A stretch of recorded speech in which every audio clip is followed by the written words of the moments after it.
श्रीमद् भागवत सप्ताह। आज कथा का प्रथम दिवस, कार्तिक मास, जो भी कल ही पूर्णिमा के दिन समापन हुआ। जिस कार्तिक मास में तीर्थों का दर्शन और तीर्थों में भी सभी तीर्थों के राजा हैं श्री वृंदावन धाम।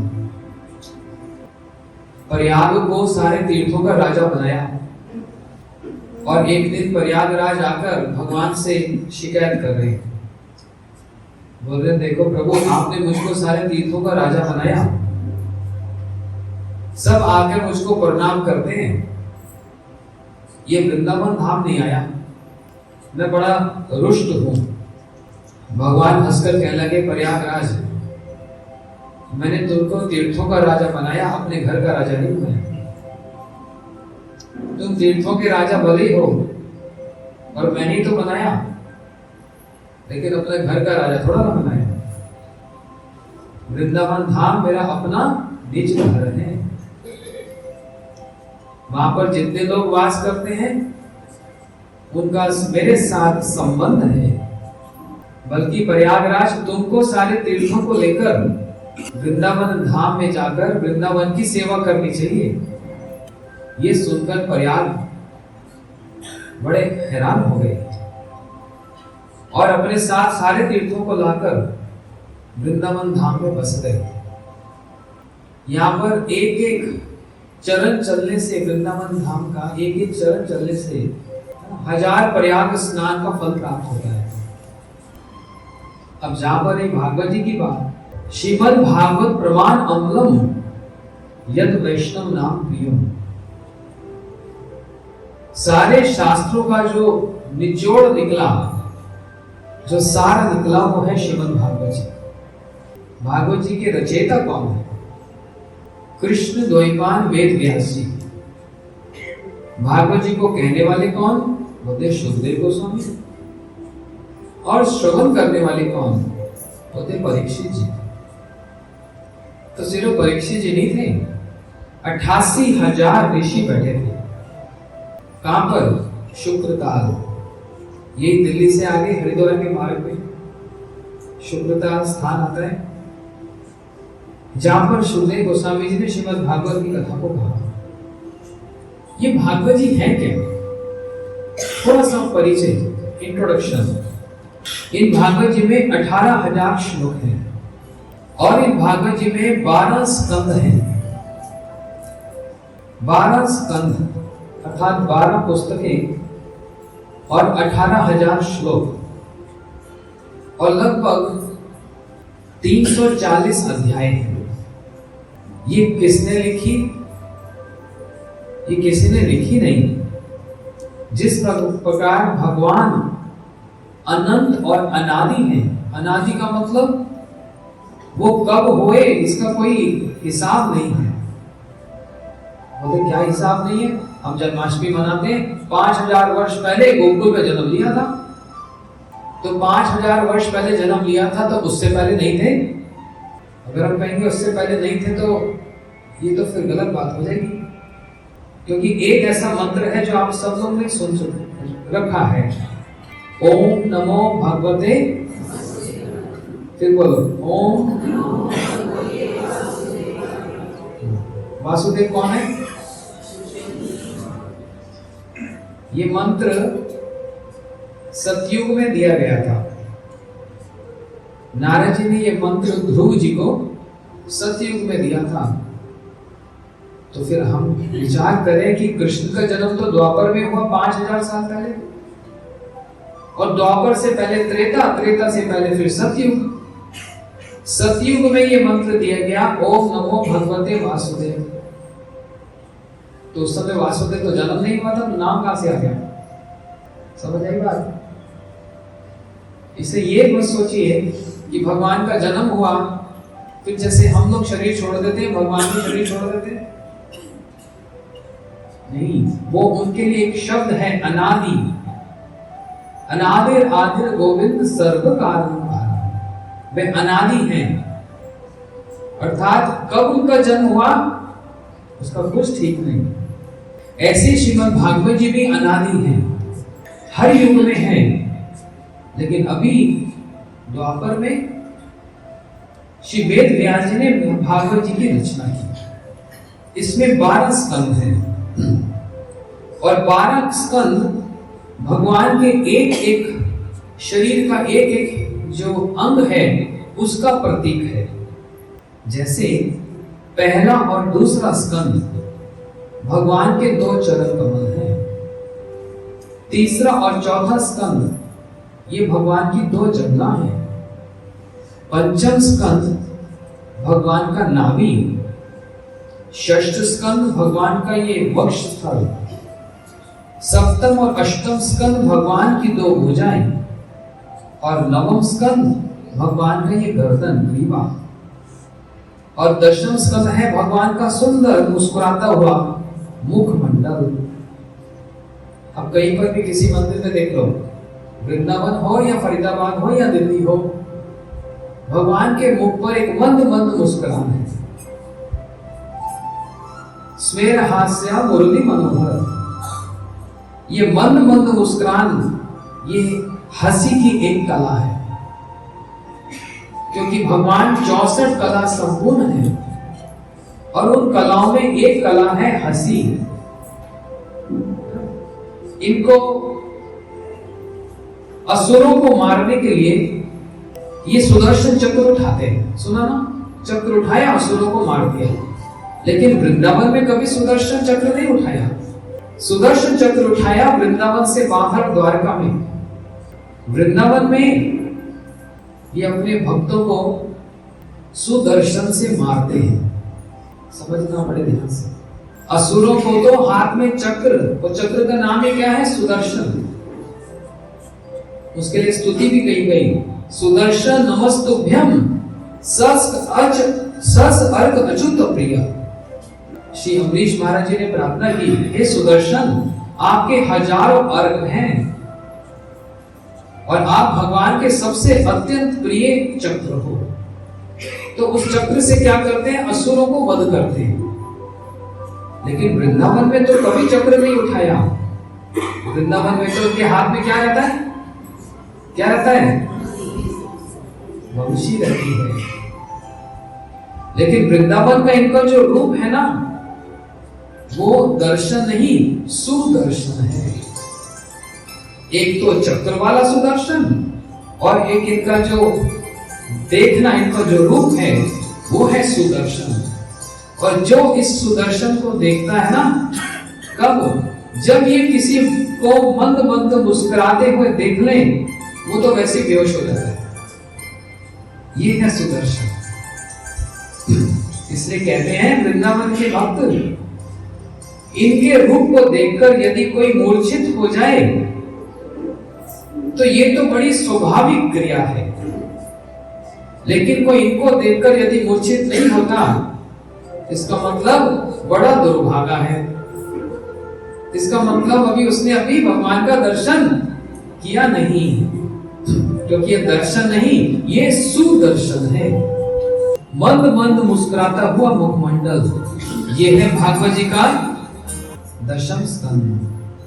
और ऐसे फिर नवम स्कंद है भगवान का ये ललाट, माथा, और द्वादश है उनका माथा, मस्तक। चरणों से लेकर मस्तक तक जो भगवान का, जो श्रीमद् भागवत जी है, चरणों से लेकर मस्तक भगवान का स्वरूप है। इसका मतलब ये हुआ कि हम भागवत जी जो सुन रहे हैं 7 दिन, और भगवान के निकट रहना, ये एक बराबर है, कोई 2 अलग वस्तु नहीं है।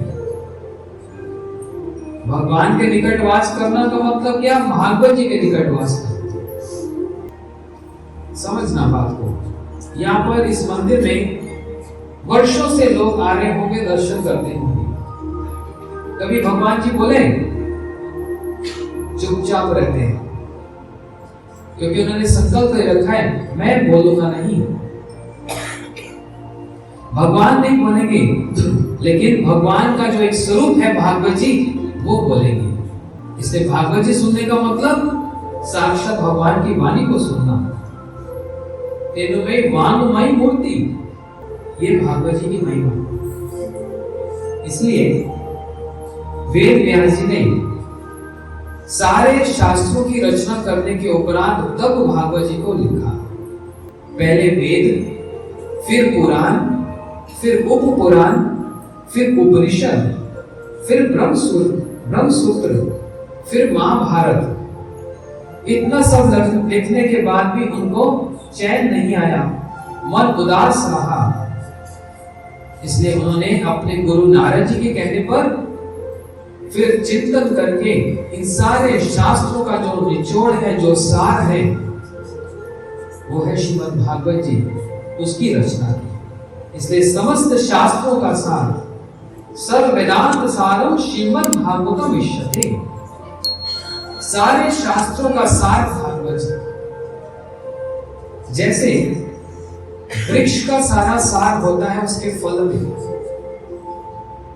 ऐसे ही वेदों का जो सारा सार है वो है भागवत जी। भागवत जी को सुन लिया, भागवत जी के निकट वास कर लिया, मतलब सारे वेदों, उपनिषद, पुराण सब के निकट वास करना होगा। ये है भागवत जी की महिमा।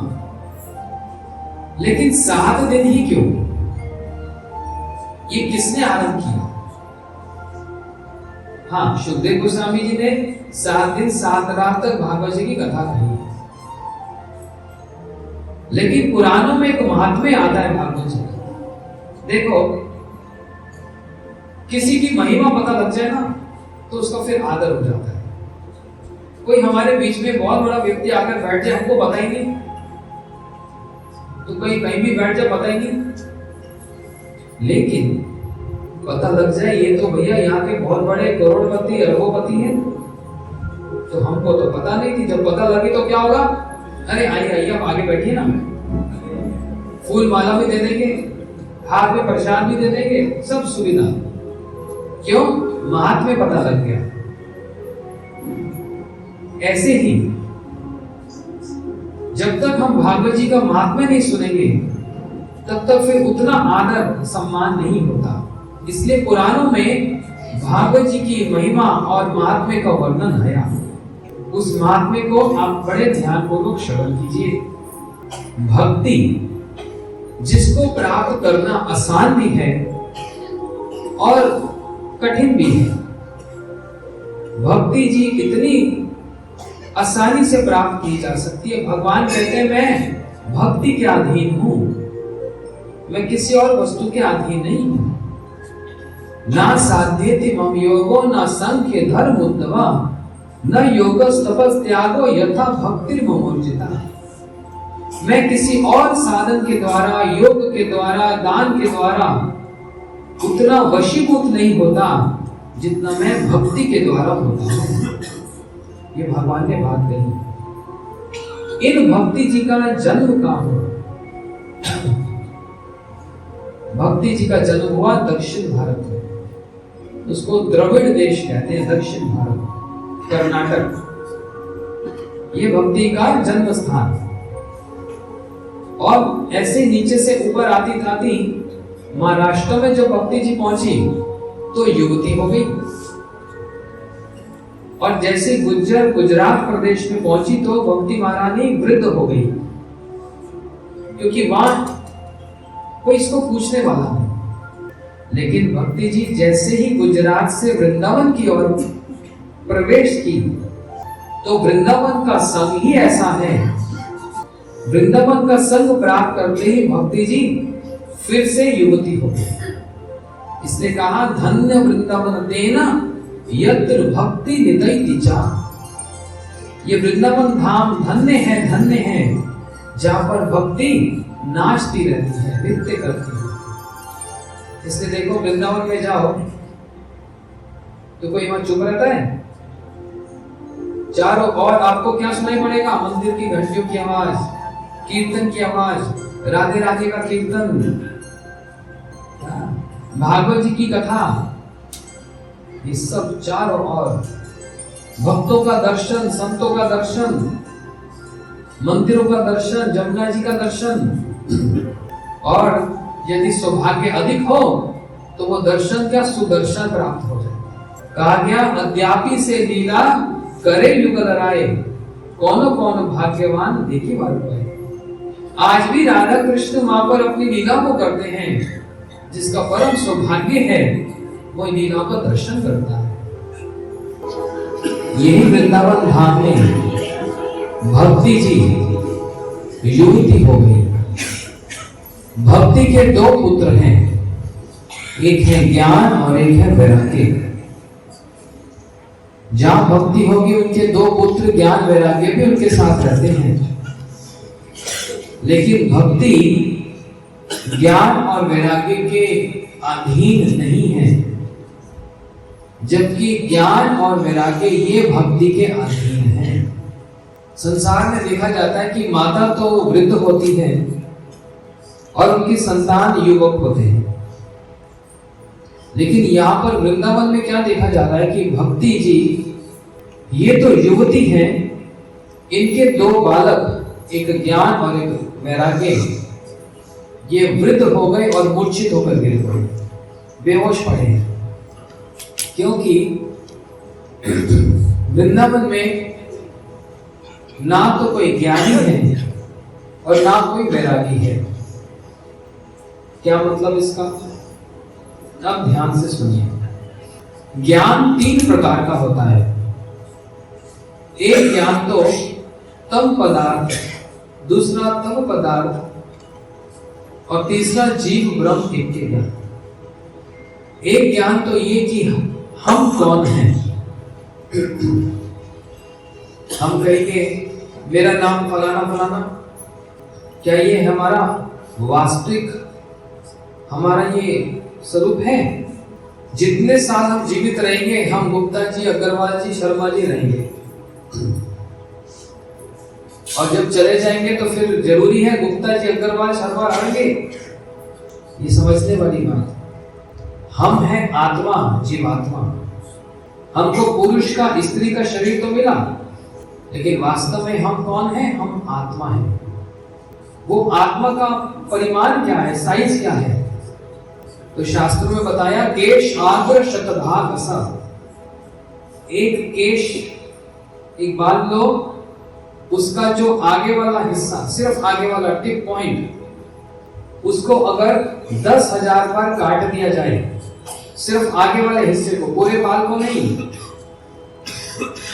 उसका 100 हिस्सा और 100 का भी फिर 100 हिस्सा, इतना यदि कर दिया जाए, इतनी छोटी, इतनी सूक्ष्म है आत्मा जो हमारे शरीर को चला रही है। एक मच्छर एक कीड़े के शरीर को भी चला रही है और बड़े बड़े हाथी के शरीर को भी चलाती है। इतनी छोटी सी आत्मा। हाथी बड़ा है इसका मतलब ये नहीं उसकी आत्मा बड़ी है। आत्मा का परिमाण एक ही है सबका। इसलिए हमारे शरीर में कितनी आत्माएं हैं? एक आत्मा, एक। कौन कौन कहता है एक है? अरे डरो नहीं, ऊपर करना। यहाँ कौन सी फांसी लग रही है? देखो हम लोगों ने एक सुना ना कि हमारे देश विदेश से भक्त आएंगे, को पता है कितनी आत्मा। How many souls we have in our body? हाँ? Infinite. असंख्य आत्माएं हैं हमारे शरीर में, जिसकी कोई गिनती नहीं है, अनगिनत। हमारे शरीर में जितने बैक्टीरिया हैं वो जिंदा है के मरे हुए हैं? तो बिना आत्मा के तो वो जिंदा रह नहीं सकते। इतने सेल हैं बॉडी के अंदर, वो जितने बैक्टीरिया, जितने सेल, वो जीवित इसलिए है क्योंकि उसके अंदर आत्मा है। इसलिए असंख्य आत्मा को हम ढोकर चल रहे हैं। तभी कोई सोचेगा मेरा वजन ज्यादा क्यों हो रहा है? वो आत्माओं के कारण वजन ज्यादा नहीं हो रहा। वो तो इतनी छोटी, इतनी सूक्ष्म है, उसका तो वजन है ही नहीं। असंख्य आत्मा, और वो सारी आत्मा का एक ही धर्म है। जीवे स्वरूप है कृष्णेर नित्य धाम, कृष्ण तटस्थ शक्ति भेदाभेद प्रकाश। सभी आत्मा का एक ही धर्म है, वो भगवान का दास। आत्मा तो ईसाई और मुसलमान नहीं है। ऐसा होता है? आत्मा, मुसलमान आत्मा, ईसाई आत्मा, जैन आत्मा, बौद्ध आत्मा, ऐसा होता है हिंदू आत्मा। पूरी भगवत गीता में शुरू से लेके अंत तक 700 श्लोक है गीता में, कहीं पर भी हिंदू शब्द नहीं लिखा। तो भगवत गीता हिंदुओं का ग्रंथ नहीं है, सभी का ही ग्रंथ है, सभी आत्मा है। और ये अलग अलग धर्म नहीं है, ये अलग अलग पंथ है, ये अलग अलग विश्वास है। धर्म तो एक ही है, जीव का, आत्मा का एक ही धर्म है। क्या? भगवान की दासता, मैं भगवान का दास हूं। बस इतनी सी बात भूल गया, और जब से ये भूल गया, देखो ये आत्मा का जब गठन हुआ, जैसे होता है ना, कोई व्यक्ति यमुना एक्सप्रेस से जा रहा हो वृंदावन और 150 की स्पीड से गाड़ी चला रहा हो तो एक्सीडेंट हो गया। एक्सीडेंट ऐसा भयंकर हुआ, याददाश्त चली गई। अब उसके घर वाले भी सामने आते हैं तो पहचान नहीं आता, कौन है भाई, हमको नहीं जानते, ये तुम्हारा घर है, अच्छा हमको तो पता ही नहीं। तो उसको क्या किया जाता है? फिर उसको इलाज किया जाता है और बीच बीच में इलेक्ट्रिक शॉक लगाया जाता है। ऐसे ही हम जो जीवात्मा हैं, जब हमारा गठन हुआ उस समय एक्सीडेंट हुआ। क्या एक्सीडेंट हुआ? ध्यान से सुनना ये बात। हम लोग पूरे 7 दिन हम कौन है ये भी समझेंगे, भगवान कौन है ये भी समझेंगे, और भगवान को प्राप्ति का उपाय ये भी समझेंगे। जब जीव का गठन हुआ, जब आत्मा का गठन हुआ, कब हुआ इसका कोई हिसाब नहीं है कि 100 साल पहले, 1000 साल, लाख, करोड़, 10 करोड़, 10 अरब, ये भी नहीं। हमारी यात्रा ये कब से चल रही है इसका कोई हिसाब ही नहीं है, अनगिनत। लेकिन जब इस आत्मा का गठन हुआ, उसके सामने 2 चॉइस थी। एक तरफ था आध्यात्मिक जगत, एक तरफ था ये माया जगत। माया जगत की चकाचौंध देखकर हमने इसको चुना, और हमने इसको चुना तो फिर हम यहीं पर ही आ गए। और तब से लेके अब तक जन्म भी होता है, बुढ़ापा भी आता है, रोग भी आता है और मृत्यु भी आती है। ये कोई पहली बार हो रहा है बूढ़े हो रहे हैं? ये कोई पहली बार हो रहा है कि हम लोग को रोग हो रहा है? ये कोई पहली बार नहीं होगा कि हम मर रहे हैं। ये सिलसिला तो कब से चलता आ रहा है, लेकिन हमको याद नहीं रहता। हम जिसके सच में दास हैं वो भूल गया, हमारी याददाश्त चली गई। इसलिए हमको फिर दवाई दी जाती है, इलेक्ट्रिक शॉक लगाया जाता है, हमारी याददाश्त आ जाए। इसलिए हम लोग भागवत जी की कथा को सुनते हैं, इसलिए हम वृंदावन धाम जाते हैं, हमारी याददाश्त वापस आ जाए कि हम हैं कौन? भगवान के सेवक, हम भगवान के दास हैं। ये है आत्मा का वास्तविक धर्म, भगवान की भक्ति करना, उनके प्रेम को प्राप्त करना, ये आत्मा का धर्म है। एक तो ज्ञान ये तो ठीक है, ये जानना जरूरी है। अच्छा, यहाँ पर भी फिर आप कौन है? हम तो शर्मा है जी। आप कौन है? हम गुप्ता जी हैं। हम कौन है? हम गोयल हैं, बकरवाल हैं। आप कौन है? हम राजपूत हैं। अलग अलग जातियां है ना। भगवान कौन सी जाति थी? जब ये श्री राम बनकर आए तो ये क्षत्रिय हो गए, लेकिन नाम तो श्री राम ही है। राम सिंह, राम राजपूत बोलते हैं। कृष्ण आए, ये तो गोप जाति के गोपाल हैं, तो कभी भी ये नहीं कहा जाता कृष्ण गोयल, कृष्ण गुप्ता है, सिर्फ कृष्ण कहा जाता है, राधे कृष्ण कहा जाता है। तो भगवान तो किसी एक जाति के नहीं है, सभी के लिए है। वो भगवान जिनका नाम ही कृष्ण है। कृष्ण का अर्थ क्या? कृषि भूवाचको शब्द नाच निवृत्त वाचका, इनको भगवान कहा जाता है। अब भगवान क्यों कहते हैं? भगवान का मतलब क्या? मंदिर में पूछो, ये खड़े हैं इधर, इनको भगवान क्यों कहते हैं? अरे भैया भगवान है तो भगवान कहेंगे, भगवान है क्यों, अर्थ तो बताओ। अच्छा वो तो समझ नहीं आ रहा। अच्छा धनवान किसको कहते हैं? ये समझ आ जाता है। जो धन को वहन करे वो है धनवान, है कि नहीं? विद्यावान, जो विद्या को वहन करे विद्यावान, ये बड़ा भाग्यवान है। जो भाग्य को वहन करे वो भाग्यवान, ऐसे भगवान। जो भग को वहन करता है वो है भगवान। भग का मतलब क्या? ये छोटा सा अक्षर है भ और ग, ये भग का मतलब क्या? भगवान के 6 ऐश्वर्यों को भग कहा जाता है, जिसमें सारे जगत का ऐश्वर्य हो। उसमें कहा ऐश्वर्यस्य समग्रस्य वीरस्य यशस्य श्रिय ज्ञान वैराग्य। सारे जगत का ऐश्वर्य जिसके पास हो, सारे जगत का बल जिनके पास हो, सारे जगत का यश जिसके पास हो, उन्हीं में ही सारी श्री, श्री का मतलब होता है सुंदरता, उन्हीं में ही सारा ज्ञान और उन्हीं में ही वैराग्य। ये 6 वस्तु जिसमें पूर्ण मात्रा में हो, उसको जो वहन करता है उसको कहते हैं भगवान। नाम ही क्या है? कृष्ण। कृष्ण का मतलब जो आकर्षण करते हैं, जिससे सब आकर्षित हो जाएं, अपने रूप से, अपनी वंशी से, अपनी लीला से सबको अपनी ओर आकर्षित कर लेते हैं, इसलिए नाम है कृष्ण। इसलिए ये जो ज्ञान है कि भगवान कौन है, हम कौन हैं, ये वाला ज्ञान तो ठीक है, लेकिन एक ऐसा ज्ञान है जो ये कहता है हमको भगवान के अंदर लीन हो जाना है। ये वाला ज्ञान वृंदावन में कोई नहीं पूछता, ये बेहोश मूर्छित होकर गिर पड़ता है वहां पर। वृंदावन में कोई भगवान के अंदर लीन नहीं होना चाहता। अरे भगवान के अंदर लीन होकर करना क्या है? बोलते भगवान आनंद कंद हैं, हम भी आनंद बन जाएंगे।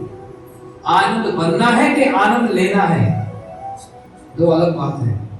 मिश्री बड़ी मीठी है, मिश्री का स्वाद लेना है या स्वयं ही मिठास बन जाना है? यदि मीठा ही बन जाओगे तो फिर स्वाद कहां से लोगे? जैसे कोई रात को बड़ी गहरी नींद सोता है, जब सुबह उठता है तो कहता है हाँ कितनी अच्छी नींद आई, बहुत आनंद आया।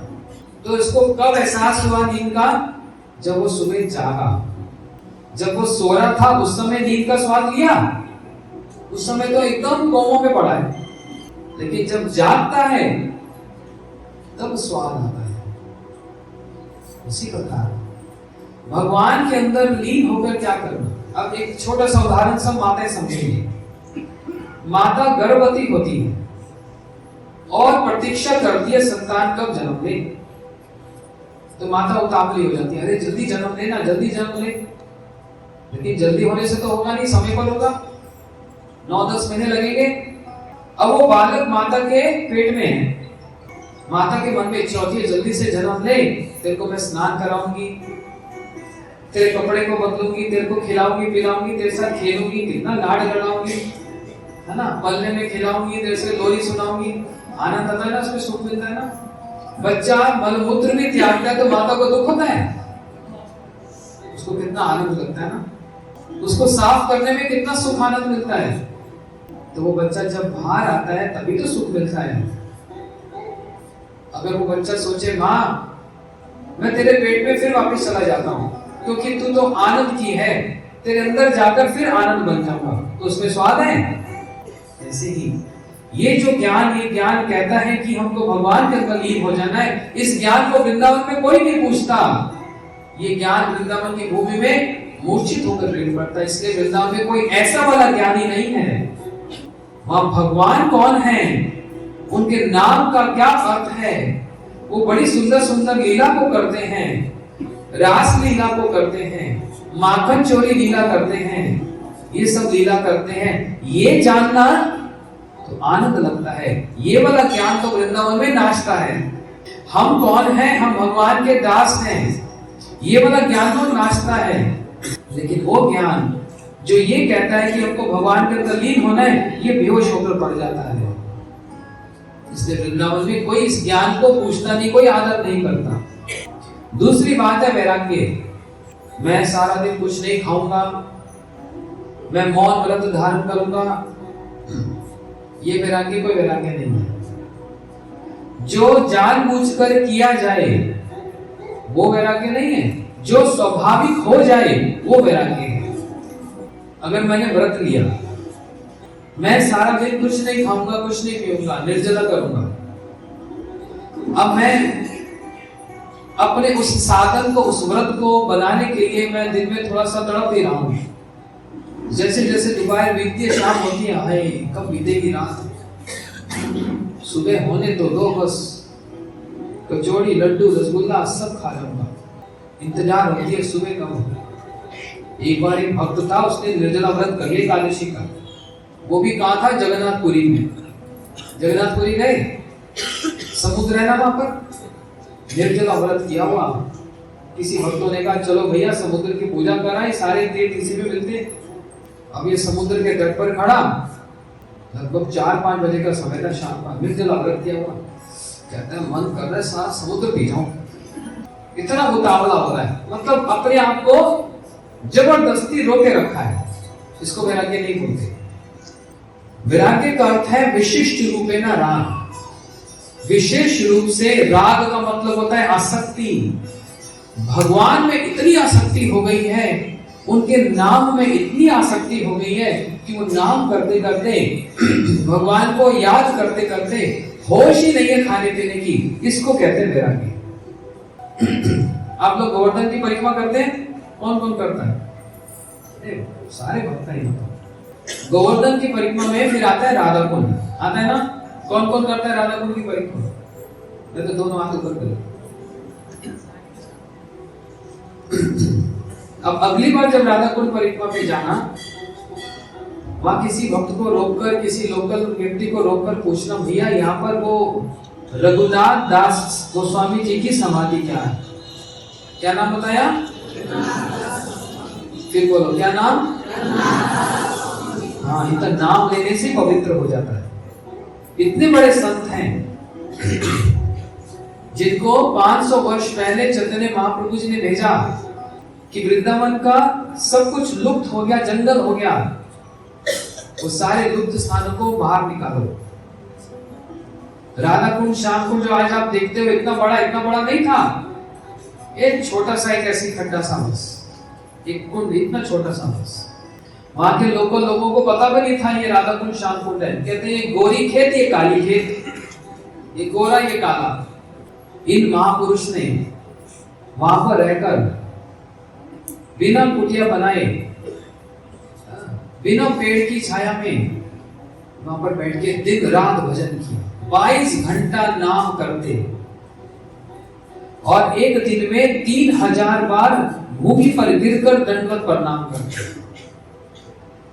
भगवान के एक एक नाम को लेकर, भगवान के एक एक भक्त का नाम लेकर भूमि पर प्रणाम करते। नंद बाबा की जय, एक दंडवत किया।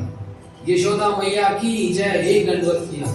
राधा रानी की जय, ललिता, विशाखा, कुंद विद्या, सुदेवी, रंग देवी, चंपक लता, एक एक सखियों का नाम ले लेकर दंडवत प्रणाम करते। 3000 प्रणाम रोज, और दिन रात 22 घंटा लगातार पूरा भजन करते हैं। और खाते क्या है? एक डोना, बस। डोना कितना होता है बताओ तो? एक डोना मट्ठा पीते थे दिन में एक बार, बस, और कुछ नहीं। मात्र 1.5 घंटा ही खाना और सोना, बस। जब माला लेकर भजन करते, जेठ मास की, जून महीने की चिलचिलाती धूप, इनको होश ही नहीं थे। इसी राधा कुंड पर आकर बाघ, चीता, 500 साल पहले तो जंगल, इनके सामने आकर वो जल पीता, लेकिन इनको होश ही नहीं। और ना बाघ इनको खाता। क्यों? हमारे सामने बाघ आ जाए तो तुरंत लपेट ले, इनको तो कुछ भी नहीं कहता। क्यों? जो भजन में और भगवान में इतने लीन हुए पड़े हैं, तो हिंसक पशु भी अपना हिंसा स्वभाव छोड़ देता है। अब शेर बाघ से ज्यादा हिंसक कोई हो सकता है? लेकिन संतों का ऐसा प्रभाव कि हिंसक पशु भी अपने हिंसा वाले स्वभाव को छोड़ देता है। ये वहां पर बैठकर भजन करते हैं। लेकिन जो राधा जी के लिए, कृष्ण के लिए इतना भजन करे, तो राधा जी भी रह ना पाए। वृंदावन की अधीश्वरी तो राधा जी हैं। वो अपने दुपट्टे को उतारकर इनके ऊपर ऐसे पकड़कर छाया देती। स्वयं राधा जी धूप में खड़ी हैं, लेकिन जो इनको इतना भजन करता है, इनका नाम कर रहा है, उनको अपने आंचल से ऐसे पकड़कर छाया करते हैं। इनको होश ही नहीं, इनको पता भी नहीं राधा जी पीछे खड़ी है। तो उसी समय वहां पर एक इनसे भी इनके ज्येष्ठ एक संत जिनका नाम सनातन गोस्वामी जी, वो गोवर्धन की परिक्रमा देते हैं। और परिक्रमा करते करते जब राधा कुंड के तट पर आए तो उन्होंने ये दृश्य को देखा कि रघुनाथ बैठकर भजन कर रहे हैं। इनका नाम क्या बताया? रघुनाथ दास गोस्वामी। क्या बताया? अगली बार राधा कुंड जाना, किसी से पूछना, वहां पर बिल्कुल उनको प्रणाम करके तब आगे जाना। इनके कारण ही आज हम राधा कुंड देख रहे हैं। तो इनके बड़े जब आए तो राधा जी तुरंत वहां से अंतर ध्यान हो गए और आकर इन्होंने रघुनाथ दास गोस्वामी जी से कहा, रघुनाथ, ये भजन करने का तरीका नहीं है। बोलते, हमने क्या गलती कर दी बताइए, हम सुधार करेंगे। तो कहने लगे, रघुनाथ, हम वृंदावन में आए राधा जी की सेवा करने के लिए, सेवा लेने नहीं आए। तुम एक कुटिया बनाओ। बोलते, हमको तो कुटिया की जरूरत ही नहीं, आकाश ही हमारी छत है, पृथ्वी ही हमारी बिछौना है, हमको कुटिया की आवश्यकता नहीं। इतने वैरागी हैं, बताओ, कुछ नहीं चाहिए। लेकिन जब बड़ों ने कहा कि देखो राधा जी तुम्हारी सेवा कर रही हैं, मैंने देखा वो आंचल से तुमको छाया दे रही है, स्वयं धूप में खड़ी हैं, हम उनकी सेवा करने आए हैं, सेवा लेने नहीं आए। जब ये सुना तो रघुनाथ दास गोस्वामी फूट फूट कर रोने लगे, राधे राधे, हे राधे मुझको क्षमा करना, ओ राधा रानी मुझको क्षमा करना, ओ राधा रानी, ओ राधा रानी। विलाप करने लगे, जमीन पर लोट लोट खाने लगे। तब जाकर उन्होंने कुटिया बनाई और वहीं पर रहकर भजन किया। जहां पर आज उनकी समाधि है, वहां पर जाकर जरूर प्रणाम करना। उसी स्थान की बात है, बिल्कुल राधा कुंड के तट पर परिक्रमा मार्ग में। तब कुटिया बनाकर भजन किया। एक डोना मट्ठा रोज पीते, बस, इससे ज्यादा और कुछ नहीं। इसको कहा जाता है वैराग्य, मतलब जहां पर होश ही नहीं है, इतना भजन में तल्लीन है कि जबरदस्ती खान पान को रोका नहीं रखा, लेकिन समय ही नहीं है और चिंता भी नहीं है, होश ही नहीं है। एक दिन पेट पकड़कर बैठ गए, बड़ा दर्द हो रहा है, बड़ा दर्द हो रहा है। तो आसपास के जो लोकल स्थानीय लोग एक वैद्य जी को लाए। वैद्य जी ने नब्ज देखी, बोलते, अरे इन महात्मा जी ने तो बहुत गरिष्ठ भोजन, कोई खीर खाई है, इसलिए पेट में दर्द हो गया। और सारे हैरान हो गए, ये महात्मा तो एक डोना मट्ठा छोड़कर कभी कुछ खाते नहीं, खीर कहां से मिल गई इनको? जिनके तन में कपड़ा भी नहीं है, एक लंगोट पहन के रहते हैं, उनके पास दूध, घी का, चावल का जुगाड़ भी कहां से हो गया? लेकिन वैद्य जी की बात तो गलत नहीं, कह रहे खीर खा ली। और सबको संशय हो गया, डाउट हो गया, खीर इन्होंने कैसे खा ली? कुछ दिनों के बाद पता लगा खीर कहां खाई। कहां खाई खीर? इस संसार में नहीं, बैठकर भजन कर रहे हैं, लेकिन अपने उस चिन्मय देह से गोलोक वृंदावन में पहुंच गए, जहां पर राधा जी ने कृष्ण के लिए खीर पकवान बनाई, कृष्ण को खीर खिलाई, और वही कृष्ण का प्रसाद फिर राधा जी ने लिया, और वही राधा जी का प्रसाद इन्होंने वहां पर ग्रहण किया। भजन करते करते वहां पहुंच गए लीला में, और वहां पर राधा जी का प्रसाद पा लिया खीर का, वहां खीर खाई और यहाँ पेट में दर्द हो गया।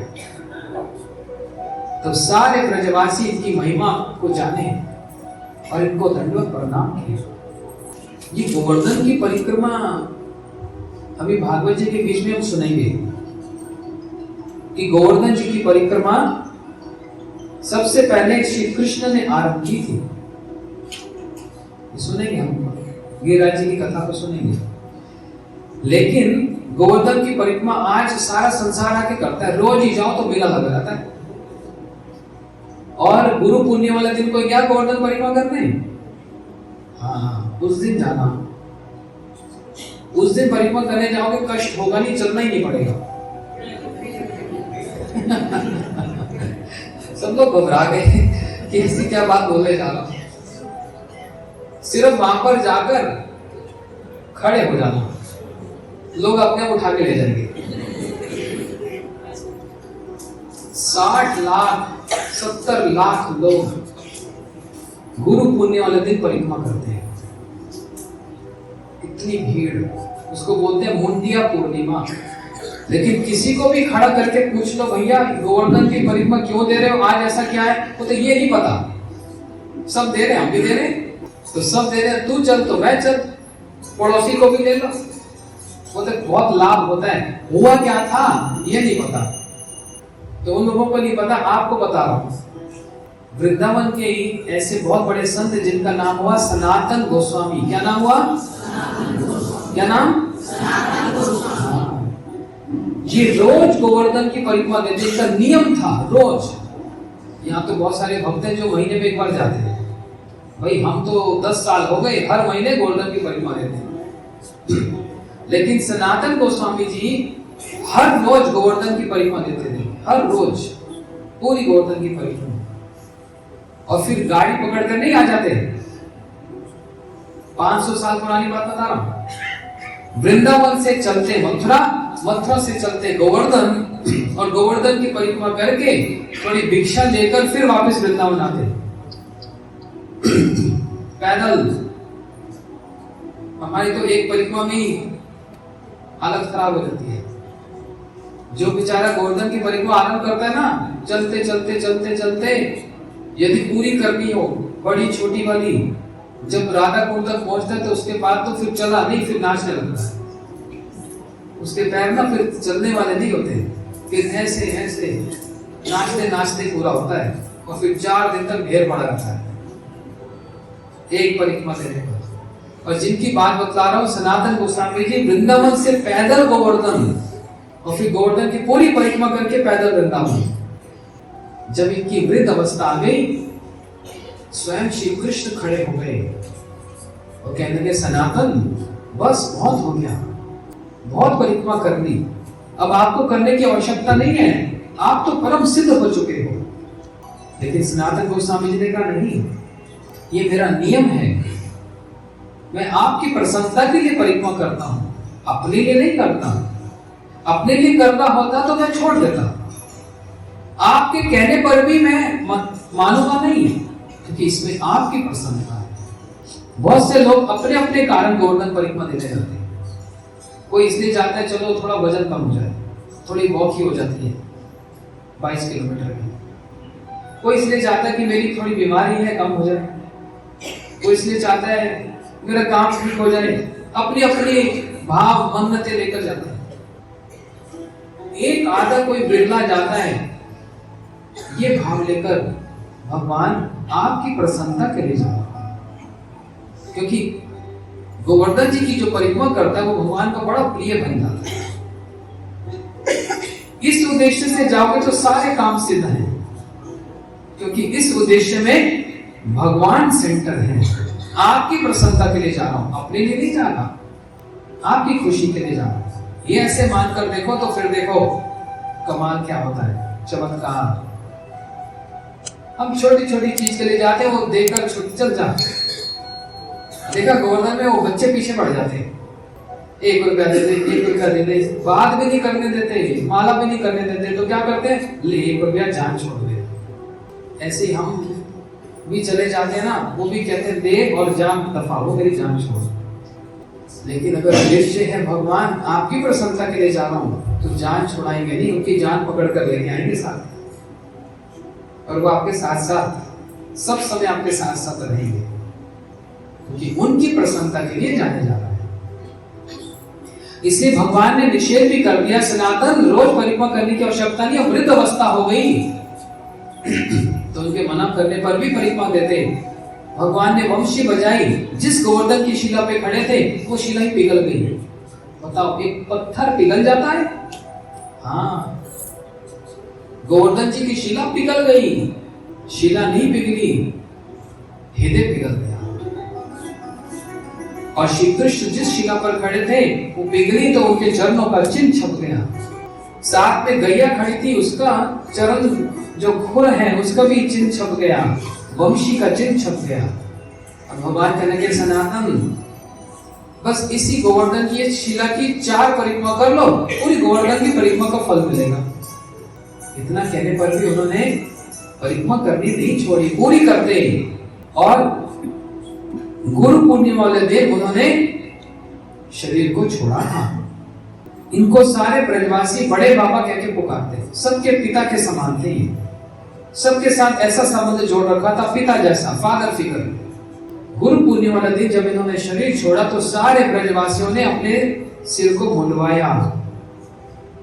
इनके स्मरण में उन्होंने गोवर्धन की परिक्रमा की, इनको याद करके। इनके स्मृति में जो पुरुष वर्ग है उन्होंने मस्तक को मुंडवाया और परिक्रमा दी, इसलिए उसका नाम हो गया मुंडिया पूर्णिमा। इसलिए गोवर्धन गुरु पूर्णिमा के दिन गोवर्धन में उन्हीं की स्मृति में ही परिक्रमा देते हैं। लेकिन वहां किसी को रोककर पूछ लो पता ही नहीं होगा, लेकिन इसलिए वहां पर परिक्रमा की जाती है। उस दिन तो मैं बोल रहा हूँ चलना ही नहीं पड़ेगा, आप खड़े हो जाओ, बस लोग ही उठाकर ले जाएंगे, पता भी लगेगा परिक्रमा कब पूरी हुई। तो इन महापुरुषों के कारण हमको श्री गोवर्धन राधा कुंड ये प्राप्त हुआ। इन्होंने इसको आविष्कार किया, तो इसको कहा जाता है वैराग्य, जहां पर भगवान के साथ इतनी आसक्ति है कि अलग से कुछ नियम व्रत लेने की आवश्यकता नहीं पड़ती। ये वाला वैराग्य तो वृंदावन में प्रधान है। लेकिन जो ये सोचे मेरे को जबरदस्ती कुछ करना है, ये करना, वो वैराग्य वृंदावन में कोई ऐसा वैरागी है ही नहीं, वो शुष्क है, ड्राई है। ये वृंदावन में मूर्छित होकर पड़ा हुआ है। अब इतने में नारद जी आ गए।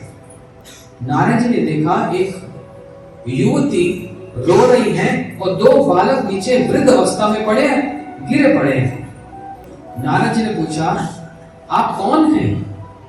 तो वह युवती कहने लगी मेरा नाम है भक्ति, और ये जो गिरे पड़े हैं ये मेरे पुत्र हैं, एक का नाम ज्ञान, एक का नाम वैराग्य।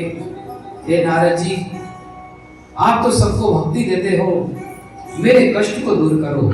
ये ज्ञान वैराग्य मेरे पुत्र, इनको आप ऐसा कुछ मंत्र पढ़ो, इनको चेतना आ जाए। नारद जी ने कहा अच्छा ठीक है, मैं देखता हूं। नारद जी ने गीता के श्लोकों को पढ़ा, गीता के श्लोकों को पढ़ा।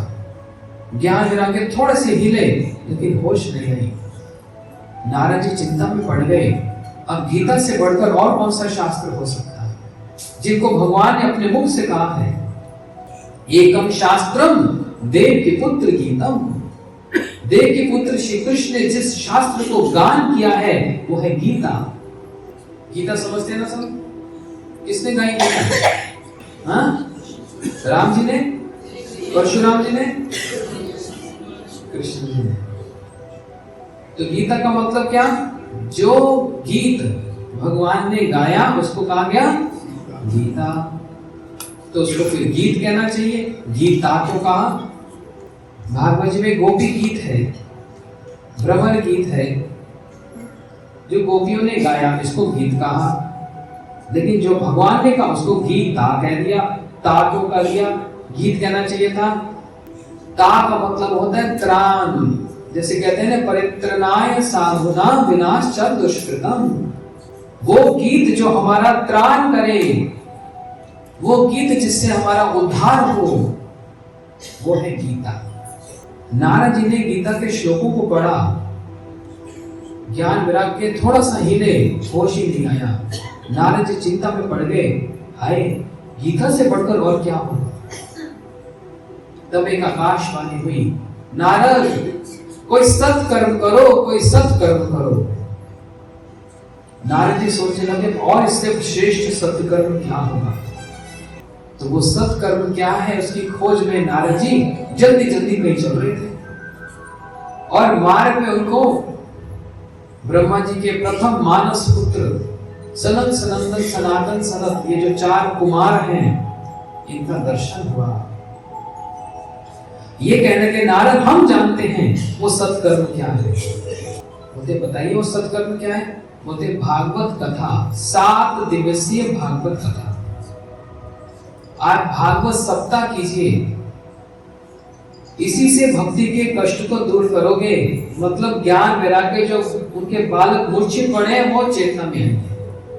नारद जी सुनकर बड़े प्रसन्न हुए और हरिद्वार पहुंच गए।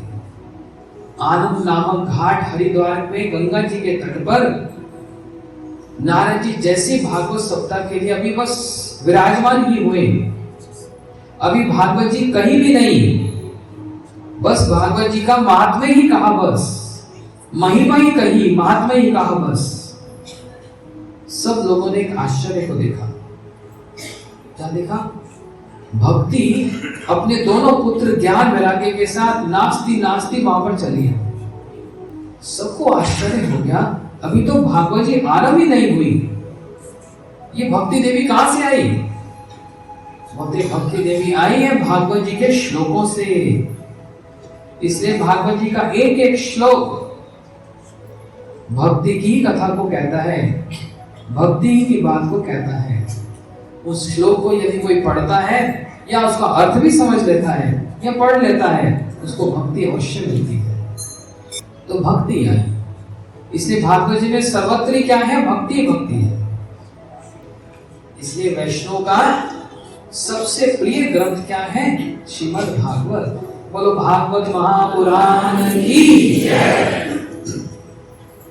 इसलिए भक्ति महारानी जब वहां पर आई तो कहा ये तो भक्ति भागवत जी के श्लोकों से निकली। जब भक्ति आती है ना तो चुपचाप मौन व्रत धारण करके नहीं आती। भक्ति आती है तो कीर्तन करती करती आती है। वहां पर जो भक्ति आई वो भी भगवान का नाम लेती लेती है। श्री कृष्ण गोविंद हरे मुरारी। आप सारे तो विद्वान हो, सब जानते ही हो, कहने की जरूरत ही नहीं। भक्ति ज्ञान वैराग्य का हाथ पकड़कर ये नाम करती करती, ये कीर्तन करती करती चली आई और सभी लोग प्रसन्न हो गए। अरे भागवत सप्ताह तो छोड़ो, अभी भागवत जी की बस आरंभ ही किया, अभी तो महिमा ही गाई। तो भक्ति ज्ञान वैराग्य को पुत्रों को लेकर चली भी आई, और यदि पूरी भागवत हो तो ना जाने और क्या प्राप्त हो जाए। इसलिए सुन लो पहले दिन ही। जो व्यक्ति 1 दिन की कथा सुनता है, 2 दिन की सुनता है, अरे 1 घंटा भी यदि बैठ जाता है तो कोई नुकसान नहीं होने वाला, उसको लाभ ही लाभ होगा। क्यों? भगवान सब देख रहे हैं, इनसे तो कुछ छिपना नहीं। कौन मेरी कथा सुनने आई है, ये सब नजर रखते हैं, सब हिसाब रखते हैं। 1 घंटा भी कोई सोचे मैं ऑफिस में जाता हूँ, अच्छा नहीं लगता, 7 बजे कथा समापन होती है, 6:45 तक ही आ पाता हूँ, फिर कोई ये ना सोचे मैं बस प्रसाद लेने आता हूँ। अरे कोई बात नहीं, प्रसाद लेने आ जाओ, 15 मिनट तो सुनोगे। 15 मिनट की तो बात ही छोड़ो, कहा लब मात्र साधु संग सर्व सिद्धि है। साधु संग सर्व शास्त्र कहे, लब मात्र साधु संग।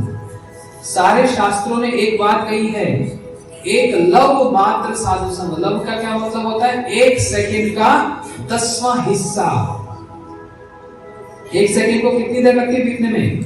1 सेकंड बीत गया। बोलते हैं इसका भी जो 10वां हिस्सा, इतना भी यदि वो साधु संग कर लेता है, कथा सुन लेता है, सब प्रकार की सिद्धि मिल जाती है। तो फिर भी 15 मिनट सुन लिया, बहुत बड़ी बात है, प्रसाद तो लेकर गया। इसलिए अगर आप पूरी कथा सुनना चाहते हैं तो ठीक 4 बजे आकर यहाँ पर आप विराजमान हो जाओ। हमारे बहुत सारे विदेशी भक्त लोग आए, कुछ बच्चियां भी हैं हमारी। कल इनको बोलूंगा ये कीर्तन शुरू करेंगे। जन्म देखो यूरोप में हुआ है, लेकिन जैसे भारत की संस्कृति देखो, तिलक धारण किया, साड़ी पहन रखी है, गले में तुलसी की माला, हाथ में तुलसी की माला से जप करते हैं, वहां के रहने वाले सब, और इतने सुंदर सुंदर हिंदी के भजन गाते हैं। तो कल ये लोग भजन गाएंगे, जिसको सुनना है तो आप 4 बजे आ जाना, जिससे मैं कथा का विराम भी फिर 7 बजे कर दूं और आप लोग भी घर जाओ, नहीं तो घर वाले दोबारा आने नहीं देंगे। मेरे को तो घर घर की बात पता है, और घर में जाकर उनकी भी सेवा करनी है ना। तो टाइम का पूरा ख्याल रखेंगे, जिससे आप लोगों को असुविधा ना हो। हमारी भी कोई चिंता नहीं, हमारे घर तो यही हमारा घर है। आप 9-10 बजे तक कहोगे तो 10 बजे तक कथा सुना देंगे, हमारा क्या, हमें तो आनंद आता है। लेकिन आप लोगों की सुविधा के लिए, जिससे सब कुछ ठीक रहे और अगले दिन भी आ सके, इसलिए जिसको सच में भगवान की कृपा चाहिए, भक्ति चाहिए, तो 7 दिन की कथा सुनेंगे। बोलो वृंदावन बिहारी लाल की, बोलो भागवत महापुराण की जय, बोलो कृष्ण गोपाल वेदव्यास जी की जय, श्री सुखदेव गोस्वामी जी की जय, श्री परीक्षित महाराज की जय, श्री गुरु महाराज की जय।